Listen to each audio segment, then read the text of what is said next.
नमस्कार, crime 24 live news channel में आपका स्वागत है और मैं हूं आपके साथ ममता दुबे। चलिए लेकर चलते हूं आज के कुछ खास खबरों की तरफ। गुजरात प्रदेश गांधीनगर में Alang ship recycling hub Gujarat के तट पर उभर रहा एक ग्लोबल गर्व।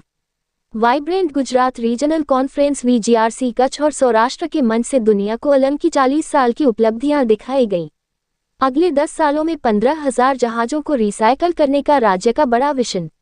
गांधीनगर 23 दिसंबर 2025 कच्छ और सौराष्ट्र क्षेत्र के लिए vibrant Gujarat regional conference VGRC का दूसरा एडिशन जनवरी 2026 में राजकोट में होने जा रहा है, जिसमें गुजरात एक बार फिर दुनिया के सामने अपनी समुद्री ताकत को साफ तौर पर पेश करने जा रहा है। गुजरात मैरीटाइम बोर्ड के गाइडेंस में डेवलप किया गया अलंग सोसिया शिप रिसाइकलिंग यार्ड आज दुनिया के सबसे बड़े और सबसे भरोसेमंद शिप रिसाइकलिंग हब में से एक माना जाता है, जो ग्लोबल शिप रिसाइकलिंग सेक्टर में लगभग 32% का योगदान देता है। राज्य सरकार की policy, transparent system, safety standard और एनवायरनमेंट से जुड़े कमिटमेंट की वजह से अलंग गुजरात के समुद्री विकास के सफर का एक जीता जागता उदाहरण बन गया है।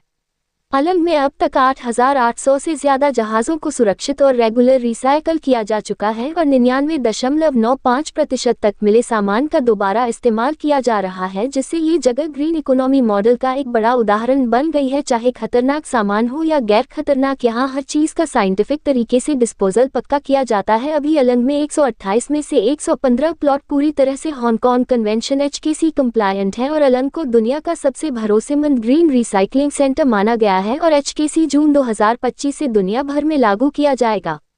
अलंग शिप रिसाइकलिंग यार्ड में एक ट्रेनिंग इंस्टीट्यूट, वर्कर्स के लिए एक मल्टी स्पेशलिटी हॉस्पिटल लेवल 3, एक ट्रॉमा सेंटर और state of the art waste management facility वगैरह जैसी सुविधाएं हैं। शिप रिसाइकलिंग प्रोसेस से निकलने वाले वेस्ट की पहचान TSDF साइट पर की जाती है, जिसके लिए साइट अपग्रेडेशन का काम अभी चल रहा है। भविष्य में रिसाइकलिंग वॉल्यूम को पूरा करने के लिए GMB ने 1224 करोड़ रुपए की लागत से अलंग की मास्टर प्लानिंग का काम पूरा कर लिया है। इससे आने वाले समय में मौजूदा शिप रिसाइकलिंग यार्ड की 4.5 मिलियन LDT की कैपेसिटी दोगुनी हो जाएगी। गुजरात सरकार का बड़ा विजन। दुनिया भर की चुनौतियों के बीच अलंग ने लगातार अच्छा परफॉर्मेंस दिया और 2024-25 के दौरान 113 जहाजों को रिसाइकल किया। ये सेक्टर फिर से पॉजिटिव रफ्तार दिखा रहा है। 2025-26 की शुरुआत में जहाजों के आने में 13% की बढ़ोतरी हुई है। गुजरात सरकार ने 2025 में अलंग के लिए एक बड़ा विजन पेश किया है। अगले 10 सालों में 15,000 जहाजों को रिसाइकल करने का मिशन और अलंग की कैपेसिटी को 4.5 मिलियन LDT से बढ़ाकर 9 मिलियन LDT करने का विजन है। इसके साथ ही health care, worker facility, maritime skill training और इको फ्रेंडली टेक्नोलॉजी फैसिलिटी को और मजबूत करने की तैयारी चल रही है। 10 से 12 जनवरी 2026 तक राजकोट में होने वाला vibrant Gujarat regional conference Kutch और सौराष्ट्र अलंग को सिर्फ एक रिसाइकलिंग यार्ड के तौर पर ही नहीं, बल्कि राज्य की मैरीटाइम ताकत, ग्रीन टेक्नोलॉजी, आसान और अच्छे बिजनेस माहौल के एक शानदार उदाहरण के तौर पर भी दिखाएगा। ये कॉन्फ्रेंस इन्वेस्टर्स और एक्सपर्ट्स को गुजरात की समुद्री क्षमताओं से जोड़ती है और शिप रिसाइकलिंग सेक्टर में बढ़ते मौकों पर रोशनी डालती है। इन्वेस्टर्स इन्वेस्ट क्यों करते हैं?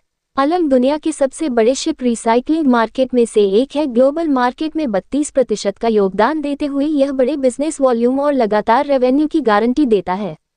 डाउनस्ट्रीम इंडस्ट्रीज में बिजनेस के कई मौके हैं, क्योंकि 99.95% रिसाइकल किया गया मटेरियल इस्तेमाल करने लायक होता है। इसलिए ये scrap processing, steel rolling, machinery refurbishment, trading, logistics वगैरह जैसे कई सेक्टर्स में स्टेबल बिजनेस बनाता है।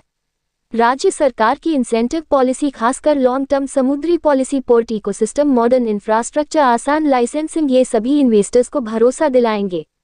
राज्य सरकार ने 2035 तक अलंग को 9 मिलियन LDT की कैपेसिटी वाला एक समुद्री क्लस्टर बनाने का विजन पेश किया है, जो इन्वेस्टर्स को अगले 10-15 सालों के लिए एक साफ डेवलपमेंट का रास्ता दिखाता है। रिपोर्टिंग से संपादक विंध्याचल ओझा, जिला विशेष रिपोर्टर कुलदीप तिवारी।